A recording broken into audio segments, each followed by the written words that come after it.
to another episode of Data Gurus. This is Sima Vasa. I'm so excited to welcome Rob Pace here to the show. He is CEO and founder of HundredX. Welcome, Rob. Hi, Sima. Welcome. Thank you. Thanks for having me. Thank you. Yeah, listen, your business model blows me away. Before we even start there, one of the themes that I really like about it is that it's truly doing something good for society, and it's kind of data for good. But before we go into your business, just give us a little bit of background. You have really interesting experience as to how you got here. Yeah, I think like a lot of people, experience has been the key to the current opportunity. Yep. So without going into too much detail, I was one of the original Goldman Sachs partners, but with a very atypical background. I'm from a town of less than 100 people, didn't particularly go to great schools, just kind of, but somehow, 20 years later, I ended up heading all capital markets functions. And for many years, I headed the West Coast. And I had the old Goldman was a partnership, right, and had wonderful leadership. And I actually had a phenomenal experience there over decades. I left in 2007, which was, I guess, good timing in retrospect. Yeah. And then after that, I was fortunate to be the national chair of the second largest charity in the world, the Salvation Army, and founded HundredX 10 years ago with actually kind of that blend of doing good and doing business. It's very cool. So let's just dive in there a little bit. First of all, what charity were you the chair of? I was the national head of the Salvation Army, which people don't realize has 30 million beneficiaries in this country. Amazing. And Right. $4 or $5 billion budget. It's actually quite a big from a scale standpoint. Yeah. That's fantastic. And also the juxtaposition from doing the Goldman experience and then doing nonprofit work, which is quite interesting as well. Yeah, I joke that I grew up poor, dealt with the rich for a long time, and then served the poor. So I guess I've had a round trip. And now where are you? Well, blending. I think there's a kind of a key word today. It's probably the blend. Yes. So let's talk about what HundredX does, and also give us a little bit of a background on the name. I find it's a very cool name. Yeah, it actually goes all the way back to biblical times. That if a farmer plants the right seed in the proper soil, a crop can be 100 times greater than not. And so one of our objectives is to kind of help facilitate that kind of perfect dynamic. Got it. So that's the origin. And we think about our mission as multiplying positive outcomes for businesses, people, and society. So kind of like those three dimensions, if we're remotely successful, could lead to the 100x outcome for our company. Got it. Impact. Yeah. And what really sticks with me, Rob, like we talked a while ago to kind of prep for this call, but in my mind, what stuck with me was that your cost of goods sold basically goes to charities. You've created that intersection, getting the data, obviously for companies, but then providing it back to the communities that serve in some way in your whole research process. Yeah, that's what's motivating to me. This is my second act. Yep. And that's exactly right. Now, I've been around long enough to know that there have been many companies that have talked about doing good and doing well. Right. And in my experience, most of them were not good at either. Yeah. Right. And so I think it's really important to stress that any sort of mission-driven model, you still have to be really good at what you produce. Yeah. Otherwise, you're not going to have this success. And what I love about our product is I feel like it's vastly better because of the charitable aspect. Right. And I think that's kind of the key secret sauce to how the flywheel works. Just describe briefly, what is the product and who is your target audience? Yeah. So let me, if I can, digress for 1 second. Please. So one of the things I liked at Goldman, running a region or running a markets group, is I got to interact with leaders across almost every industry.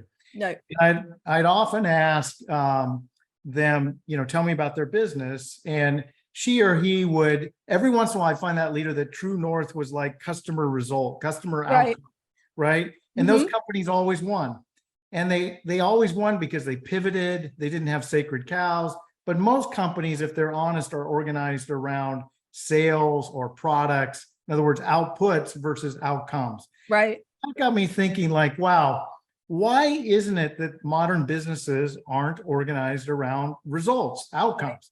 And I came to the conclusion that in order to understand outcomes, you have to be able to listen. And there wasn't really good listening technology out there, right? There's survey, and I think all of us as consumers have survey fatigue and know it's kind of broken.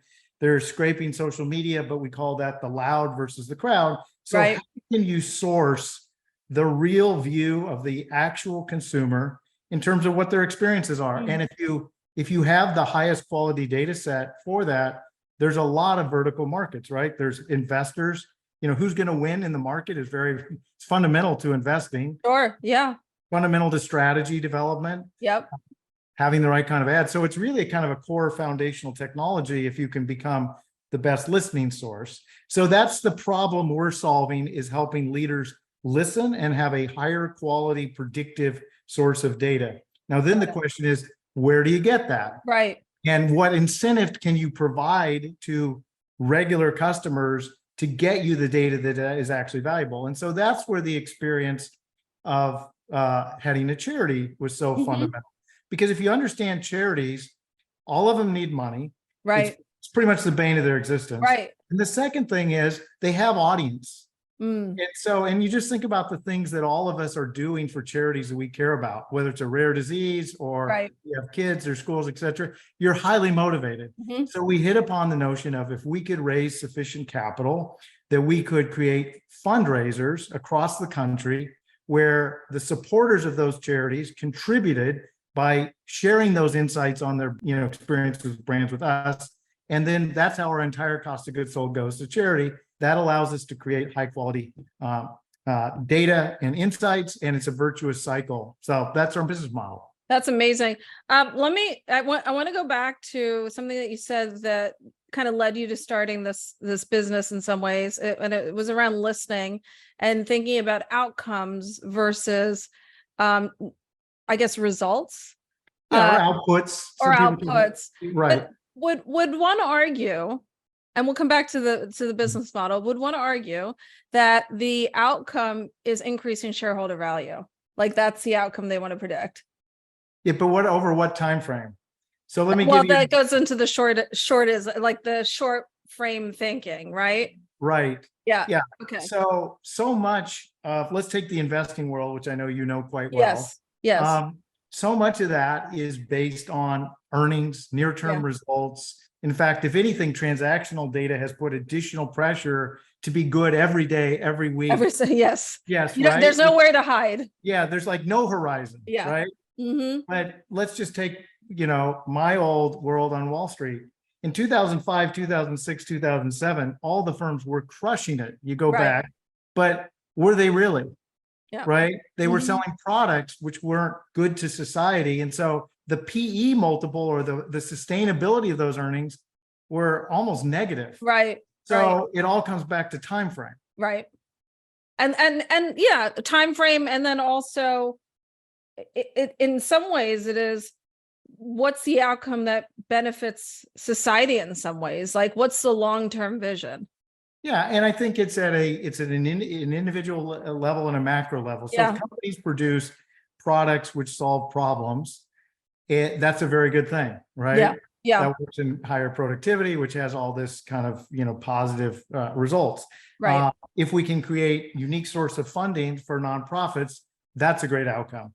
Yeah. Particularly for me, as somebody who was in the markets forever, if we can get the paradigm to move from leaders having to focus only on short term, but basically get credit for doing the right long-term sustainable things in their business, that's almost like a new invisible hand. And that's a fundamental shift. It would be the holy grail. And ultimately, we think listening is going to be the key that unlocks that. I call it the PE. If you're familiar with how a company's valued, there's an earnings times a multiple. Yes. Yeah. So the multiple, right? Like the sustainability.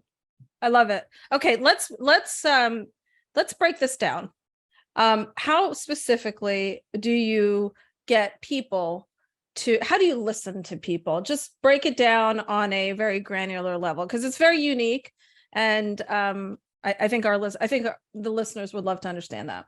Yeah, and if any of your listeners are involved with a nonprofit, which most people are, please, we'd love to try to help fund your cause, Awesome. et cetera, et Yeah. cetera. Okay, so let's take an example. Okay. So let's say that your kid's in a band. Okay. And let's say the school district doesn't have money for a new band room and equipment, but it desperately needs it. All the parents need it, they know it, all the kids, et cetera. So basically the school or organizer would go out to all the supporters who care about that band project and say, hey, there's this crazy company, HundredX, which has raised almost $100 million, and they're going to pay us if you all do the following. And here's what you sign on, you sign up, and we promise when you sign up, we're not going to try to sell you anything. As I said, if you give us feedback on Chipotle, you're not going to see weird Chipotle ads. Right? Like all we want to know is the truth. Yeah. And you give us basic demographic information. Everything is going to be presented on an anonymous basis. And then what you do over a 30-day period, and there's a lot of logic to this 30 days, people get burned out if it's longer. Right. Is you just think of the leading brands you use. We have 3,000 on there. Okay. So you might think about, where do I shop? How do I get around? Just all the questions, who's my bank, who's my broker, et cetera. And we've developed a I'll say simple, but I actually believe it's reasonably sophisticated way for you to go through and say, here's how much I use it. Here's how much I'm going to use it in the future. Here's what I like about it. Here's what I don't like about it. Verbatims, et cetera. Yep. Each one of those takes you a little over a minute. Okay. And on average, you can get up to $2 for that. So if during that period of time, you gave 50 pieces of feedback on 50 different brands, you would have raised $100 in my example. Right. And if 1,000 people had signed up, moms, cousins, grandmas, blah, blah, blah, we would write a check for $100,000. The school would have the new band room. We would have a very unique data set because number one, we didn't tell you what businesses to give us feedback on. Right. That's a fundamental difference versus survey. Yeah. That's what we call it listening. You're driving. Right. We know what matters to you. We know what you're going to use in the future. And it's been very predictive of future performance, particularly like 6 to 9 months down the road. I was going to ask you that, like how predictable, when do you start seeing the trends? Because your platform is an early indicator basically of what's happening within consumer sentiment about specific brands or experience. And that plays out over, I think you just said 6 to 9 months. Yeah, that's kind of our peak window. At some point it goes a little stale, right? Like new facts intervene, the economy changes, et cetera. But yeah, that's when we do what's called back testing, which is just looking to say, maximum predictability. It's as if we've got a crystal ball that's about 2 quarters in advance, which is really, very valuable. And we have a lot of investors who look at that data to make decisions. How many projects would you have, quote unquote, in field, like the one you just described? Because one could also say, well, is it really representative? Like, is it just schools? Like, which geographies? Give us an idea of that. Yeah, we work really hard on that issue of kind of replicating the census on multiple dimensions. So we have a team of almost 10 people who do nothing but work with the nonprofits, et cetera. So if you understand, the first thing to note about nonprofits is because they're not writing a check, it's not just the supporters, it's the beneficiaries, it's the volunteers, it's the friends. It's a much higher bar if you're asking somebody to write a check versus if you're asking them over a 30-day period to take an hour out of their time. Right. So we get the participation rates. I've mentioned this to you. In some cases, they're like 9 out of 10 people who were asked to do it. Wow. I mean, it's insane, right? Yeah. I mean, it's like a quantum increase in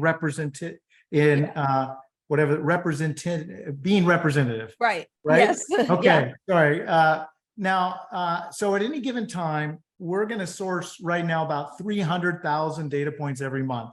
And we'll be running 70 to 80 different programs around the country and working on shaping in terms of ethnicity, age, income, geography, et cetera. So we work really hard to try to replicate the mosaic of the country. That's fantastic.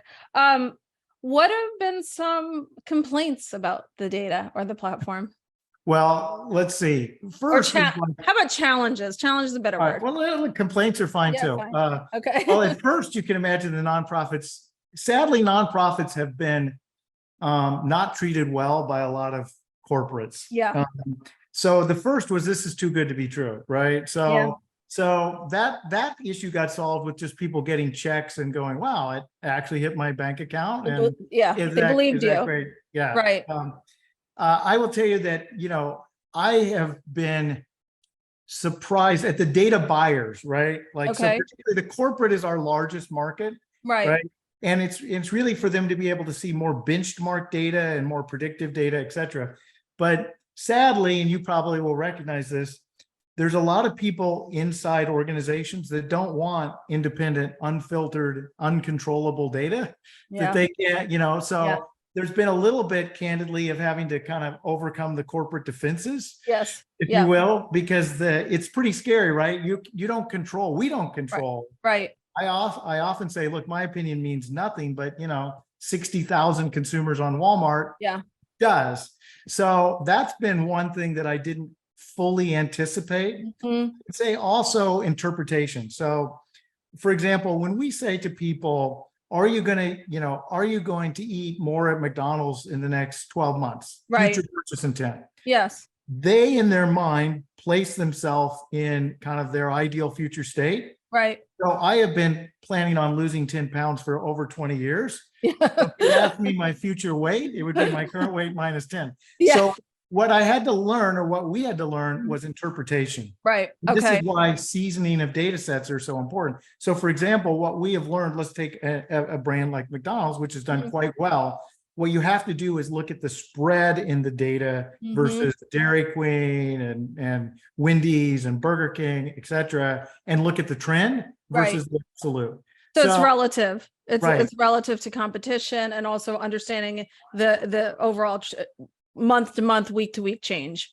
Yeah, and seasonality would be another example of that. I would say another issue for us in terms of challenges is so we don't get mix. So if I say you're going to shop more at Home Depot right now, which by the way, our data is strong on Home Depot right now, I don't know whether you're going to buy a higher end product or a lower end product, et cetera. So our ability to sort of fine tune like SKUs, but frankly, consumers don't want to do a 15-minute survey. Yeah. So it's sort of like your choice is you can get a small group of people who are willing to do anything for an Amazon gift card, and they'll spend 30 minutes with you, or to get the, what I'll call the actual typical consumer, you got to get them in and out about a minute. Yeah.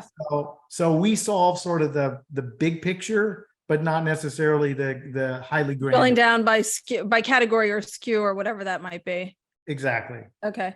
And do people, when I got to look at the platform, and it's very nice, very easy to read and understandable. Do people typically purchase a license in a category, or how does that work for clients? It's a typical relationship is a subscription. Okay. And there's some degree of customization. For example, we can add other competitors, and if people have suggestions for good, we had an asset manager who said, I really need to know investable assets. Yeah. So there's some of that, but yeah, it's typically a subscription. Now, what's interesting is, I would say 10 years ago, your mindset might have been, just show me my direct competitors. But now the disruption risk comes from so many different adjacent industries. The one big use case is looking at that sort of cousin industry over here. So one of the benefits is most companies are set up to understand themselves very well, understand competitors somewhat, but they have true blind spots on the things that are coming, from adjacent industries. Right. I mean, a good example of something I'm focused on right now is like, delivery. Think about how that affects the food industry, the restaurant industry, right? But you need to understand Instacart and Uber Eats. There's a bunch of So I would say that the answer is you need a more holistic view. You really need to be able to put yourself in the customer's shoes. Yeah. Yeah. And what that overall experience is to ultimately buy something from a particular establishment. Right. Right.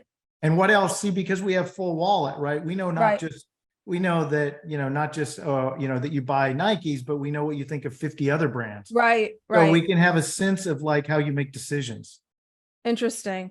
So you have a really audacious goal about how much money you want to give away to charity. Can you share a little bit about, number one, what is that number? How did you get to it? And what's your time frame? Yeah, so I made it up, but I It think sounded good. but I think it's reasonable. So on a good day right now, we're giving away $50,000. Okay. I want to do at least 10x that. Yep. So if we were giving away $500,000 a day, 365 days, so we want to give away $182 million a year. And I don't know the exact time frame, but Yeah. I don't think a 10x. I mean, look, we could turn on this spigot. Yeah. Just think about there's 1.6 million charities. All of them need funding. Funding. If they could get it without having to ask people to write a check. Right. So we're going to go as fast as the market develops. Got it. Got it. Well, Rob, I love this business idea. It's not even an idea. I love the business you've built. The concept of the intersection of data, insights. You also have that financial background is really compelling, and congratulations to you and the team. Well, thank you. It is a big, it's a layered, there's sort of three layers: data for nonprofits, creating a world where people are heard, and ultimately reforming capital markets. So how's that for a small ambition? So well, I love you. it. And I can tell that you're not going to give up on it. Like That's for sure. You are equally passionate than when I talked to you several weeks ago. And I can imagine you're not slowing down anytime soon. No, this is definitely a mission. Awesome. Thank you so much for joining me today. Yeah, thank you, Sima. All right, take care.